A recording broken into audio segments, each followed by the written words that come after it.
much. There we go. Nice. Got the recording perfectly on time. Hi, everyone. Thank you so much for coming. I'm very excited to talk to you about resolvent degree. And I'm particularly excited to give a talk in this nature. We're going to give some motivation for like why this is something you should care about. We're going to talk a little bit about like things we know and things we don't know. But most importantly, I think this talk is about flavor. I think resolvent degree is something I find so interesting because it connects to so many different things. And like I think once you get a taste for it, like you can approach questions from lots of different disciplines. And I think it's just like something neat to kind of have in your back pocket to think about. So as has already been mentioned, one of the goals for this talk is to have a conversation. It's not just for me to be talking at you. And there's like no material we have to get to. So if I'm talking about something and you want to follow up more on it, like we can go and we can talk about that and we can change things as we go. As part of that, I have a Slido set up. So if you go to slido.com and you enter the meeting code 51627384, you can submit things anonymously. So in case you maybe you're nervous or just want to do things that way, that's available as an option. Obviously, doing things through the chat, or if you want to talk using your voice as well, all of those work for me. Cool. So to get started, often in math, we're faced with questions of like, how hard is it to do something? And a classic example of this, like through thousands of years, is solving polynomials. But once you start asking like, how hard is it to do something, you can ask that question about kind of lots of things, like what's the intrinsic complexity of all kinds of phenomena that show up in math. But we're going to start by talking about solving polynomials. And first, we really need to dig into like, what does complexity mean in this case? And so I want to start off by looking at quadratic polynomials. So a polynomial of the form like z squared plus bz plus c. And at some point in your life, someone probably forced you to memorize like how you can determine the roots of a quadratic. Would someone be willing to be brave and share with me how you find the roots of a quadratic polynomial and possibly some follow-up questions?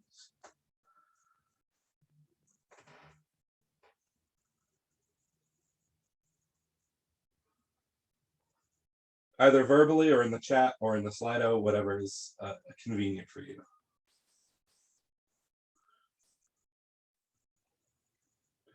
Great, quadratic formula.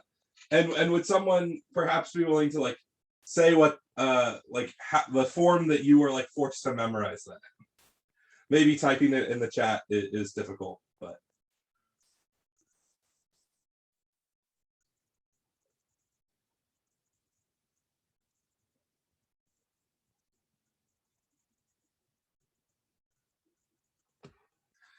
Great. So what I'm seeing is like minus b plus or minus square root b squared minus 4c over 2.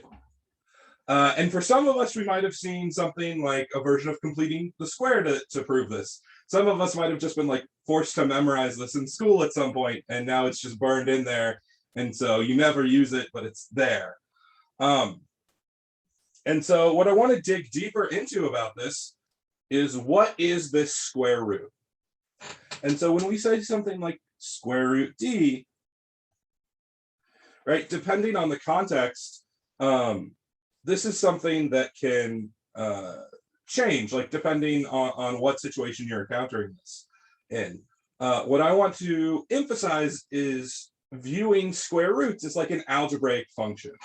So that sounds scary. What do I mean by that? Essentially, we just want to define this in terms of something, a polynomial being set equal to 0. So here we're going to look at complex numbers. So things like complex numbers, z. So what does it mean to be a square root? It means that if you take z times itself, you should get d back. But what does it mean to be equal to d? It means that like if you subtract d off, you get 0. So a square root of d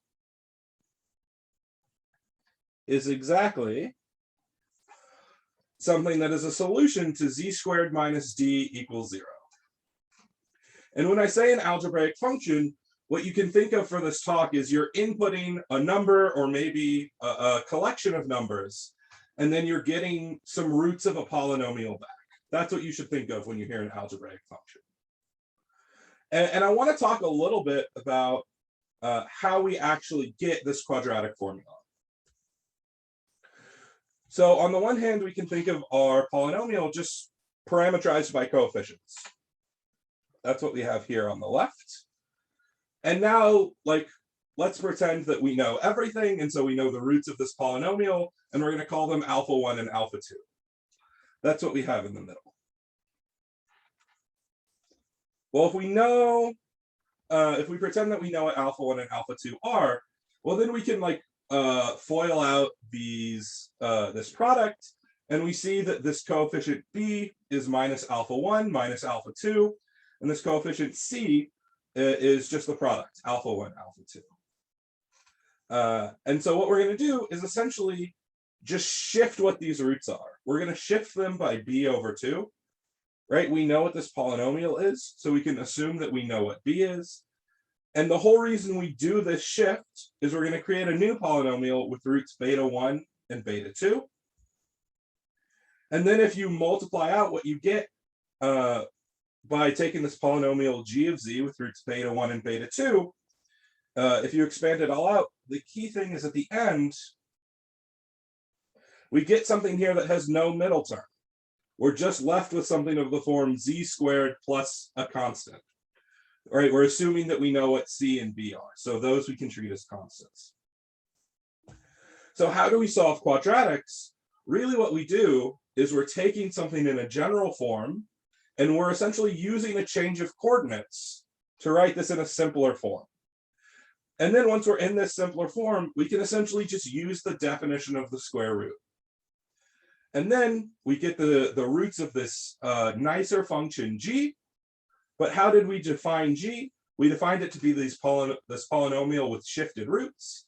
So if we just take the roots of g and we shift them back, we get our roots of f. And then if you write out everything and keep track of it, we get the quadratic formula that we started with. But really the thing I want to emphasize is that we started with this like polynomial that looks completely general, and then we did a change of coordinates to write it in a simpler manner. And that's going to be a theme that we see popping up later. Great. Are there any questions about this example so far?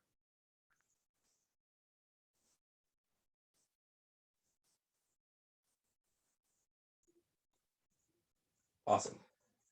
Again, if there are questions that come up, feel free to ask them in the chat or in the slide. So what we did for the quadratic is an example of something called solvability in radicals. We were able to write a solution for the general quadratic polynomial using the coefficients we started with, plus, times, minus, and divide, and one square root. And square roots, cube roots, fourth roots, fifth roots, these are what we call radicals. So Alex, there is a question in the chat. Ah, great. Why do we shift the roots? Wonderful question. The whole point of shifting the roots is to get a new polynomial of this simpler form where we don't have a middle coefficient. And a related question is like, how do we know to shift by b over 2? The answer to that one in its most literal sense is, well, if you do this like algebra computation, you see that it has to be b over 2, and then like, that's it. But that's not a very satisfying answer, right? The question that this motivates is like, how do you do this in general? And the answer is, it's very difficult, and we'll talk about it more later. So it's a great motivating question. Thank you. So as I said, for the quadratic, we can provide a polynomial, or we can solve polynomials just using radicals. Now, if you've spoilers for if you haven't taken a course in Galois theory, one of the theorems that you often get to that's treated as like a side theorem is this theorem of Abel from the early 1800s, that the general degree n polynomial is solvable in radicals if and only if n is at most 4. And often the way this is treated in modern algebra courses, like, that's it. We're done. Math is over. Solved it. Moving on. But that's like not really fair, right? Like this is a theorem that provides like some level of closure to the specific question, but their degree 5 polynomials, their degree 6 polynomials, seems bad to just completely give up on them. And actually, well, so I don't want to get to the definition yet. What I also want to say is, just as a historical note, a lot of the literature around resolvent degree is very old. I've had to read a lot of like papers from the late 1800s, early 1900s, which that's a whole different challenge on its own. But what's interesting is there's a textbook set of Fricka from the 1920s. They were released in, I think, like 26, 27, 28, or something along those lines. Maybe it's 24, 26, 28. And it's a set of 3 textbooks to be like standard texts for like graduate students learning algebra. One of these texts is all on algebraic number theory. Another one of these textbooks is entirely devoted to solutions of polynomials, mostly polynomials of higher degree. The third book is on everything else in algebra. So just as like a contextual standpoint of like what used to be in the core math canon of like algebra 100 years ago is very different from what the core kind of like stable of math is today. And it's interesting to see like how things change and why they change. So this dichotomy provided by solvability and radicals, either you are solvable in radicals or you aren't, kind of gets us to this point. But to push beyond it, you can have several approaches. The one I want to talk about today is resolvent degree. And so I'm going to give the definition. I'm going to read it out loud. This is still an informal version. It's not like the full technical definition, but it's still a bit complicated. So I'm going to read it, and then I'm going to give people time to process it, try and put the words together. So I'll be quiet for a bit, and then I want to address kind of any conceptual or linguistic questions that might arise. Great. So now we're going to talk about resolvent degree. And the resolvent degree of the generic degree n polynomial, we're going to write Rd of n for resolvent degree. So the resolvent degree of the general degree n polynomial is the minimal d for which there is a formula for the general degree n polynomial using algebraic functions of at most d variables. I'm going to pause for a second and let people think, kind of put the words together, and then I will be happy to answer questions, kind of put together what this means.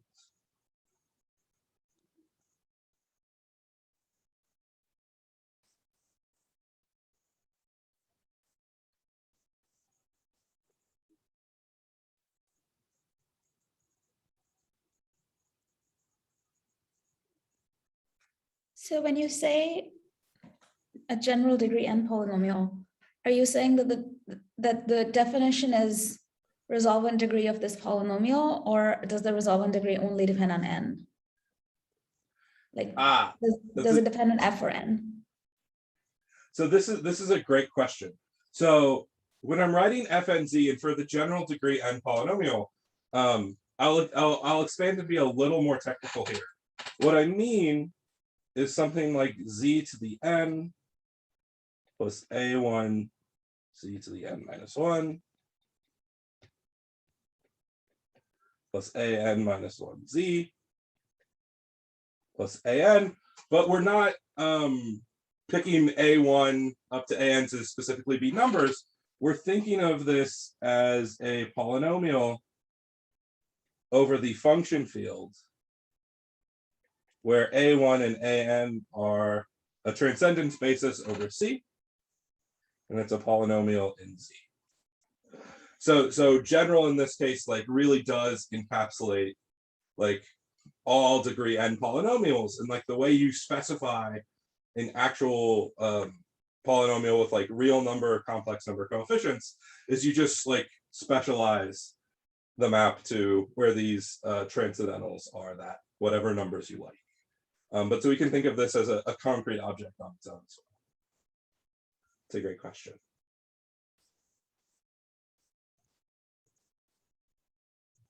Great. So the key thing is we're going to write solutions for polynomials using algebraic functions, and we want to use as few variables as we need. So as a key first example, solvability in radicals. Oh, sorry. Question. Another question in the chat, which says, will you clarify again, what do you mean by formula here? Like Fn of Z already has a polynomial expression. This is a wonderful question. And you've beat me to a punchline, which I will address, but which I'm going to politely decline to answer for the moment. But it's a very good question. And yes, I'm excited you've asked this question. So for solvability, sorry, just another question just now in the chat. When you say formula for FNZ, do you mean formula for the roots of FNZ, or? Yeah. So this is a great linguistic question. When we say a formula for a polynomial, in algebraic function, a field extension, whatever, it will essentially mean like for the roots. So I guess specifically for an algebraic function, it means the roots of that. So here, yes, when we say a formula, we want something that describes the roots of Fn of Z. Great question. Great. So as a key first example, solvability in radicals. Radicals are one variable algebraic functions. That's what we saw at the beginning. So we know that resolvent degree is equal to 1 for n equal to 1, 2, 3, and 4. Just because we've explicitly written down a formula in one variable algebraic functions. Doesn't work for 0, so we know that the resolvent degree is 1. What's actually very surprising for a lot of people, and it was surprising when I first learned it, is that the resolvent degree of the quintic is also 1. And one thing I want to point out is that this was first established by Bring in 1786, which is actually 40 years before Abel's theorem. So if you were alive and cared about this stuff in the 1820s, like it would be pretty surprising that Abel's theorem was true. In particular, Bring is able to reduce the general quintic to something of the form like z to the 5th plus az plus 1. So if you're talking about solvability in radicals, like this is about as close as you can get without actually being solvable in radicals, right? The only difference here is we have a linear term as well, not just a constant term. So like Abel's theorem is something that a lot of people, including myself for a long time, like take for granted. But there is really some interesting stuff going on there. And I also want to point out that the solution of Klein is related but very different, and it comes from this beautiful geometry of identifying that the symmetry group of the icosahedron is the alternating group A5, and then you do this topological identification of the icosahedron with one-dimensional projective space over the complex numbers. If you don't know what that is, don't worry, we aren't going to like need that for anything going forward. But the point is that like it comes from beautiful Platonic geometry, and you can actually relate these two solutions of Bring and Klein for the quintic at the level of Platonic geometry. Like Klein's, there's an exact way in which Klein's solution for the quintic comes from the icosahedron. Bring's solution for the quintic, you can actually realize at the level of geometry as coming from a branched cover of the icosahedron. And if you don't know what the word branched cover means, don't worry about it. This is a side tangent for those who do, and we'll move on in just a second, but there's some like really cool, beautiful geometry associated to these solutions of the quintic.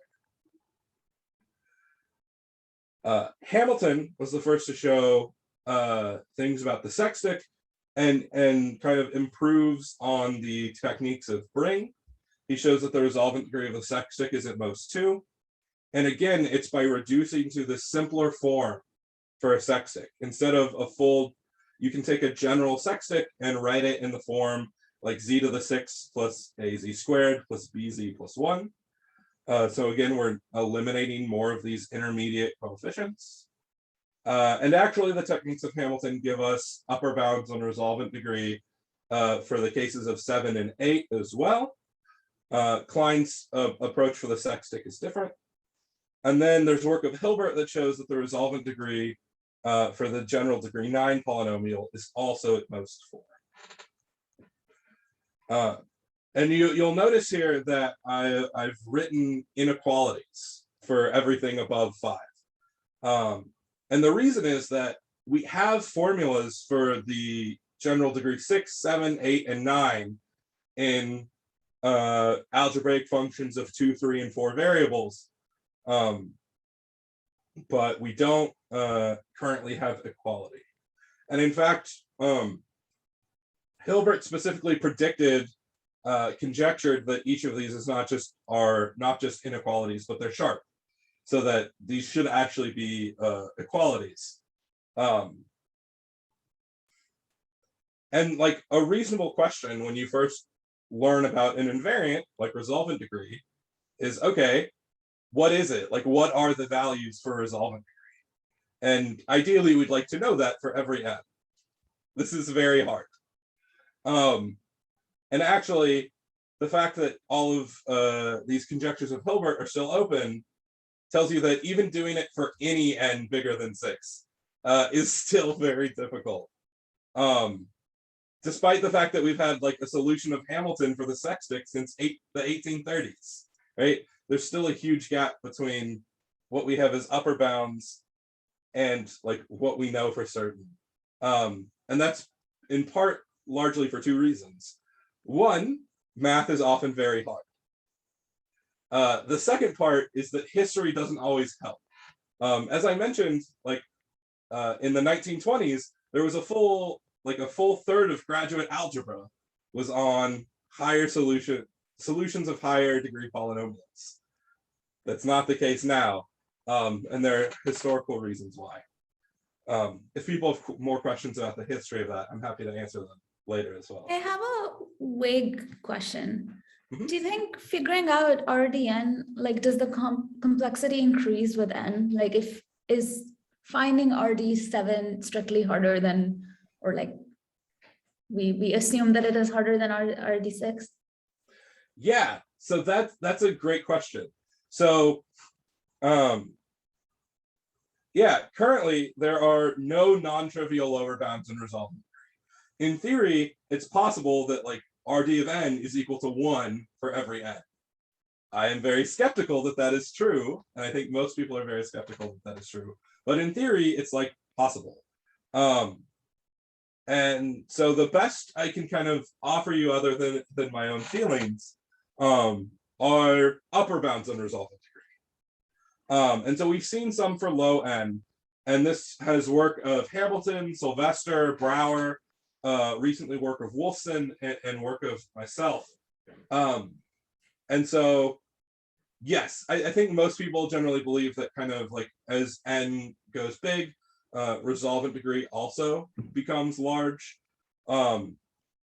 And so that actually is a nice segue into, I want to give an example of like, what's a theorem on resolvent degree. So here's a theorem from a paper that I put on the archive a few months ago, in which I construct a bounding function for resolvent degree. And so what do I mean when I say bounding function? Well, I construct this function g of m, and it has a property that when n is bigger than g of m, we know that the resolvent degree of n is less than or equal to n minus m, right? So essentially it says that for each m, there's a threshold, and once n passes that threshold, we can separate out n from RD of n by m. And the way you construct this function is a little difficult to describe succinctly.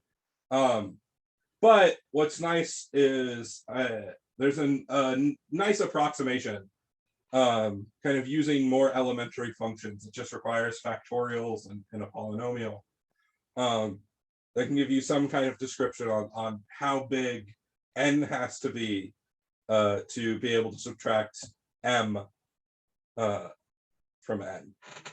And then this last statement is related to a previous bounding function from Wolfson. But this kind of gives some flavor, hopefully, of what we currently know about upper bounds. I certainly don't claim that I think like my function g is optimal, but it at least gives you something to like compare to for how things grow. Does this, okay, I think this is very cool, first of all. I think that's a really cool theorem. Is your upper bound that you get from using G in any case the same as what we already knew, or are these like strictly larger numbers?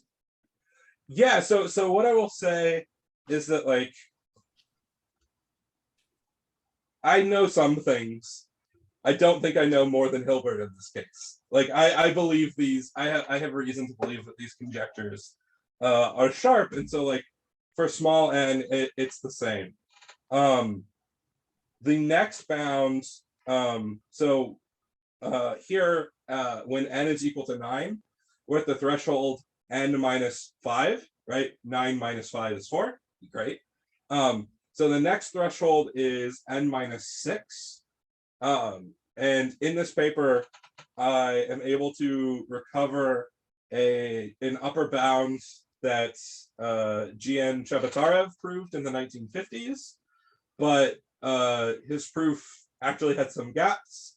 So a lot of the techniques here are come from algebraic geometry, and Chebotarev, like a lot of his predecessors, assume things about intersections of affine varieties that aren't necessarily true. So this paper kind of like fully recovers that bound, which was previously known but didn't have a correct proof in the literature, and which improves like on the bounds of Wolfson. So other than these small cases, so like when m is up to 5, in general, this function beats the bounds of Wolfson for each m that's not 15 or 16. So it lowers, in general, it lowers all of those bounds, or at least the thresholds for the bounds. It gets a little tricky into the minutia. But. I may have missed this, but do we know if RD of n is non-decreasing? Yes. And the short answer for that is that if you have like the generic sextic, you can make the first coefficient, well, essentially like, yeah, like it, what's the, yeah, okay, I don't want to say more, but yes, so we know it's non-decreasing. And I guess maybe the easiest way to say this, I will postpone until slightly later, for reasons that I will show you.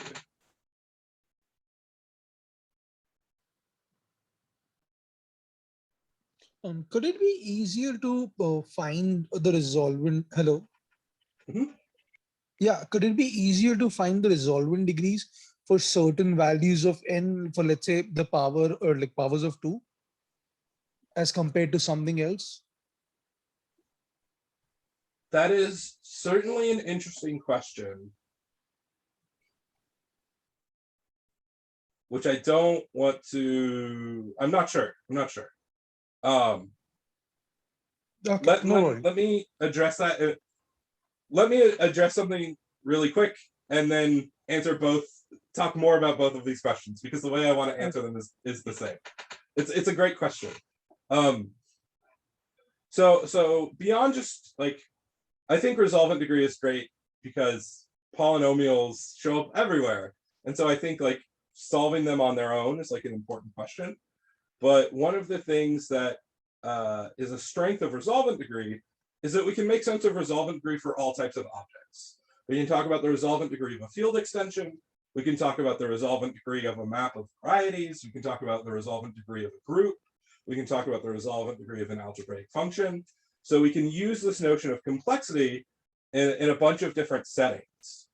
So in particular, if you want to like give other perspectives on Rd of n, well, this is the resolvent degree of the symmetric group on n letters. This is the resolvent degree of the alternating group on n letters. This is the resolvent degree of a certain branched cover of varieties.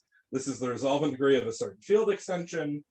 And there are like classical equivalences from algebraic geometry that like tell you these are all the same.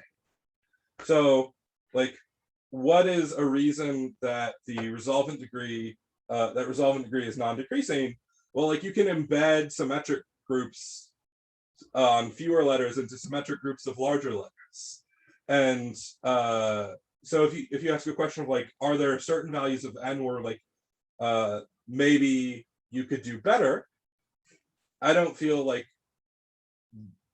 very certain in answering that question, but kind of the most natural approach, I think, to answering a question of like that is like, is there a sequence of numbers n that like we can better understand alternating groups, right? Like maybe you want to look at like alternating groups on primes or something, and maybe that can give you better information. And so the techniques I use, I don't think would immediately be potentially like more amenable to something like that. But it's certainly possible. I don't want to rule it out. Cool.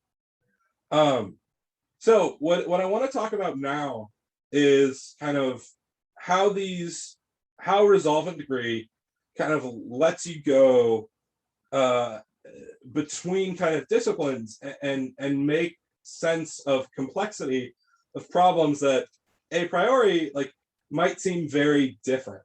So I'm going to talk about some theorems from a paper of Benson Favre and Jesse Wolfson. So here's one of them, which is just a laundry list of problems with equivalent resolvent degree.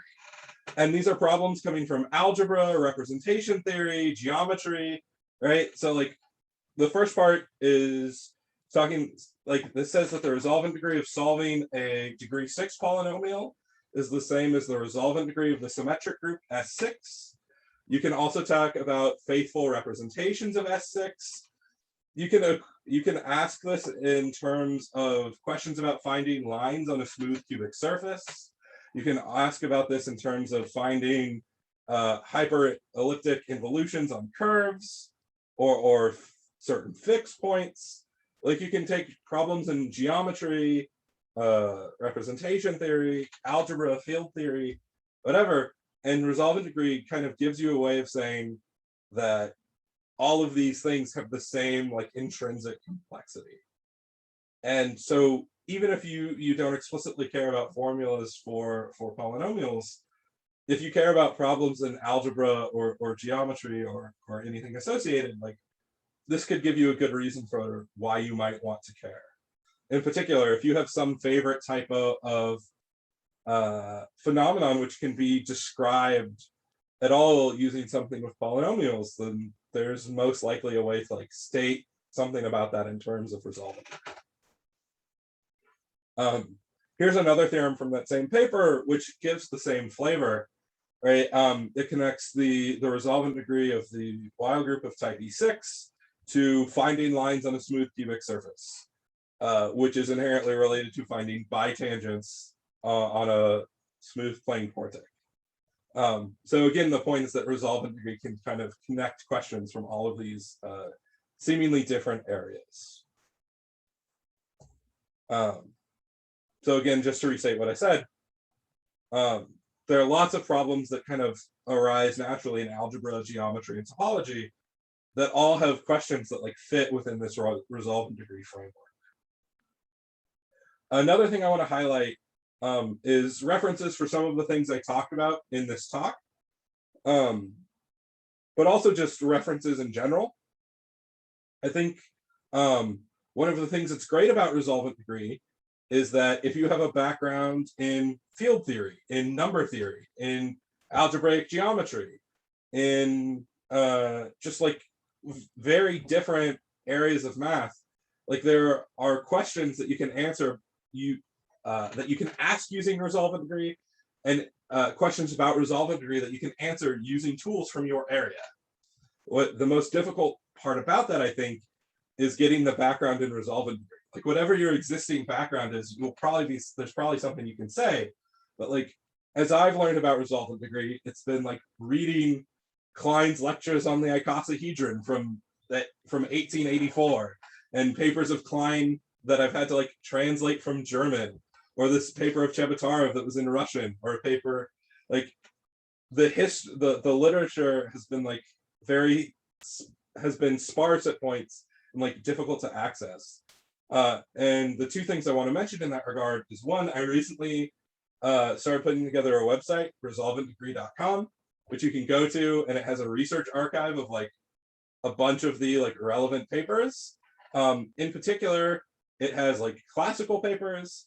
It has there are some people, myself included, have translated certain classical papers, and so there's a section of like translated papers. So you can see some of these classical papers that were originally not in English and were written, say, in the 1800s or early 1900s. And there are translations of those. And then there are also like modern research papers on resolvent degrees. So like if you want to see like what some of these papers look like, there are examples that you can look at. And I think it should help kind of narrow what the literature looks like. Other than that, I am available for questions. So thank you all very much for coming, and I hope that gave you some flavor of what resolvent degree is. All right, that was awesome. So let's thank our speaker first. All right, and if anyone has any questions for Alex, I'm going to stop the recording now, if that's okay. Yeah, all right.